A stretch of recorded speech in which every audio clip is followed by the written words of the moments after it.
Un Chelsea double face bat un LOSC, un Lille limité. Bienvenue sur CM Football. C'est mon sentiment de cette rencontre. J'ai l'impression que Chelsea a joué deux visages dans cette rencontre. On va le débriefer précisément. Et puis, on a un LOSC qui m'a rappelé en fait ces équipes françaises qui, dans les années 90, début des années 2000, pensaient pouvoir maîtriser une rencontre, pensaient avoir la possession, essayer de pouvoir marquer sans forcément trouver le bon moment pour marquer ce but à l'extérieur qui aujourd'hui ne compte plus double. Alors, on va débriefer cette rencontre avec différents niveaux. On va parler d'abord de la tactique et du schéma tactique de chaque équipe qui a été prévu. Du côté de Chelsea, c'était évidemment un 3-4-3 habituel de la part de Thomas Tuchel, avec notamment N'Golo Kanté et Kovacic en milieu récupérateur, un N'Golo Kanté dont on va reparler dans cette vidéo évidemment. Et puis surtout, devant, on a un Thomas Tuchel qui a fait le choix d'aligner Kai Havertz à la place de Lukaku, un Lukaku qui n'avait touché que 7 ballons lors de la dernière rencontre. Et puis Kai Havertz qui a été aligné avec Christian Pulisic, l'américain, qui a fait une très très belle deuxième mi-temps. Du côté du LOSC, il y avait un schéma en 4-2-3-1 assez innovant de la part de Jocelyn Gourvenec qui avait la volonté de jouer haut et de prendre le ballon et de presser notamment cette équipe de Chelsea, avec notamment Onana qui était positionné juste derrière Jonathan David, un Jonathan David dont j'attendais une étincelle dans cette rencontre parce qu'il a les capacités de pouvoir aller franchir un palier la saison prochaine en allant jouer peut-être en Première Ligue. Alors, par rapport à ces tactiques, on a tout de suite vu 10 minutes où Chelsea a dominé d'emblée cette rencontre, a confisqué le ballon au LOSC et s'est procuré 3 occasions. Et à la suite de ces 3 occasions, Kai Havertz a ouvert le score. Alors on va revenir sur ce but en détail avec d'abord cette occasion de Kai Havertz qui est sorti par Jardim, le nouveau gardien lillois. Un Kai Havertz qui s'est procuré sa 3e occasion sur le but en ouvrant le score. Et sur ce but, il y a un détail important. Déjà, le corner de Ziyech est très très très bien tiré et on sent que ça a été travaillé à l'entraînement par les hommes de Thomas Tuchel.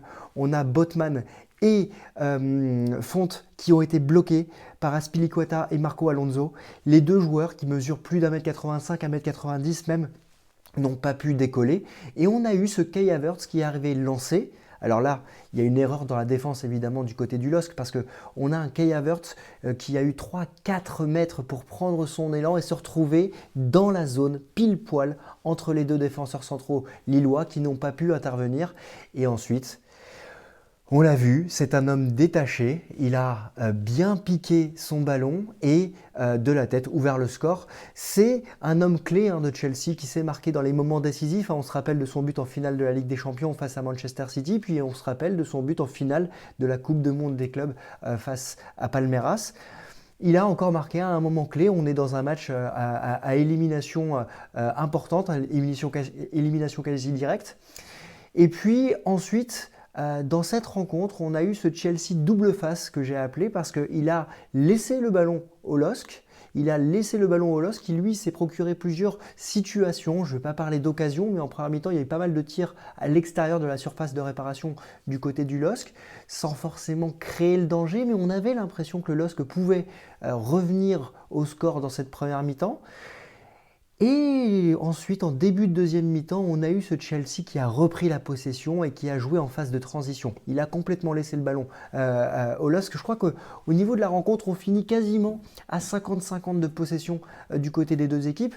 Et en deuxième mi-temps, très rapidement, on a eu un match qui s'est débridé en début de deuxième mi-temps avec plusieurs situations de part et d'autre, mais surtout un contre rondement mené, surtout par N'Golo Kanté qui a fait un très bon match, on va en reparler tout à l'heure, mais surtout la passe léchée, la passe claquée de Thiago Silva en défense qui donne le ballon à N'Golo Kanté qui dans son orientation du corps se met dans la bonne position, élimine Xhaka sur sa première prise de balle et ensuite on va avoir N'Golo Kanté qui va transpercer, qui va courir tout le terrain. Alors certes évidemment il manque des joueurs du côté du LOSC dans cette transition parce qu'il a eu l'occasion de parcourir quand même 40 ou 50 mètres seul et il va vraiment bien fixer la défense lilloise pour passer à Christian Pulisic qui lui, en 2 touches, va ouvrir son pied et piquer le ballon au-dessus de Jardim.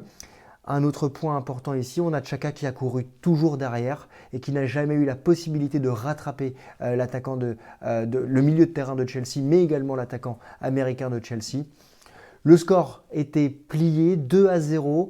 Rien à redire si ce n'est que le LOSC a encore eu le sentiment de pouvoir avoir le ballon encore en deuxième partie de rencontre, a eu le sentiment de pouvoir espérer ouvrir son compteur but. Mais même les entrées de Yilmaz qui n'a rien apporté, même l'entrée de Ben Arfa qui a pris un carton jaune juste derrière n'a rien apporté. On a eu un LOSC qui s'est fait punir par cette équipe de Chelsea, un Chelsea qui gagne en champion et en champion d'Europe.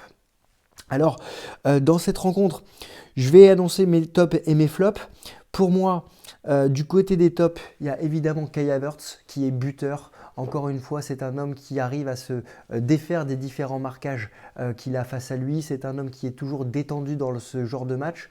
On en a parlé dans la vidéo. Il y a également N'Golo Kanté. N'Golo Kanté que j'ai trouvé très bon, surtout en deuxième mi-temps. On a N'Golo Kanté qui a encore ratissé énormément de ballons, qui a eu une couverture du terrain qui a été importante et qui revient bien après un début de saison un peu plus délicat compte tenu de ses absences. Et on a là N'Golo Kanté qui a encore été un poumon, une colonne vertébrale pour cette équipe de Chelsea. Il apporte et c'est de bon augure pour l'équipe de France également. Du côté du LOSC, j'ai beaucoup aimé la première mi-temps de Renato Sanchez. On a senti qu'il était en match Ligue des Champions, qu'il était face à un adversaire qu'il apprécie observer et il se sentait également observé. Il a bien amené le jeu, bien organisé le jeu du LOSC. Il a bien dézonné aussi et il a été un élément déterminant, notamment dans les transitions avec Celik sur le côté droit. Et j'ai aimé sa performance physique, même s'il y a eu du déchet dans son jeu. C'était un match pour lui et il a apporté quelque chose. J'ai aimé également le match de Jonathan Bamba, un Jonathan Bamba qui a été important aussi dans les phases offensives de ce LOSC. On sait que le LOSC a attaqué davantage sur le côté droit, mais sur le côté gauche, Bamba a été important et il s'est créé des situations. Malheureusement, on sent ici la différence entre le champion de France et le champion d'Angleterre. Côté flop, de mon côté, j'ai trouvé qu'Onana n'avait pas réellement apporté, si ce n'est quelques minutes avant sa sortie en deuxième mi-temps, mais c'est bien trop faible. Ça a été le maillon faible même de cette équipe lilloise parce qu'il n'a jamais su apporter l'accompagnement qu'un Jonathan David méritait, même si Jonathan David aussi a été effacé dans cette rencontre. Et il y a Fonte au niveau défense centrale que j'ai trouvé en retard sur le premier but, bien gêné évidemment par le bloc qu'il a eu face à lui. Et de l'autre côté, en deuxième mi-temps, il n'a pas pu intervenir sur le deuxième but. On sent le poids de l'âge, 37 ans et demi ici en Ligue des Champions.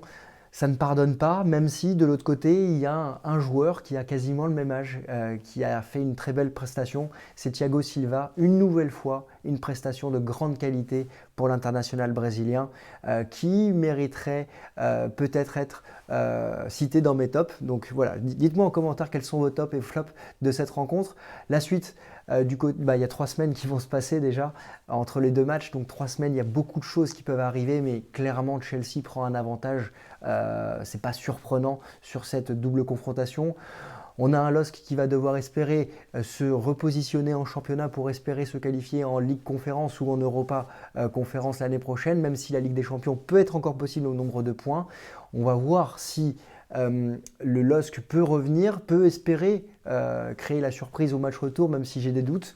En tout cas, j'ai été agréablement surpris du jeu proposé par Jocelyn Gourvenec, même si l'impression que je vous ai donnée en tout début de vidéo, c'est celle-ci. On a un LOSC qui donnait l'impression d'être un club français qui avait l'opportunité de pouvoir créer quelque chose, mais qui était limité, et plutôt un Chelsea qui a maîtrisé avec ses doubles faces ce côté maîtrise du ballon dans les 10 premières minutes, j'ouvre le score et ensuite je patiente et je travaille en phase de transition. Voilà.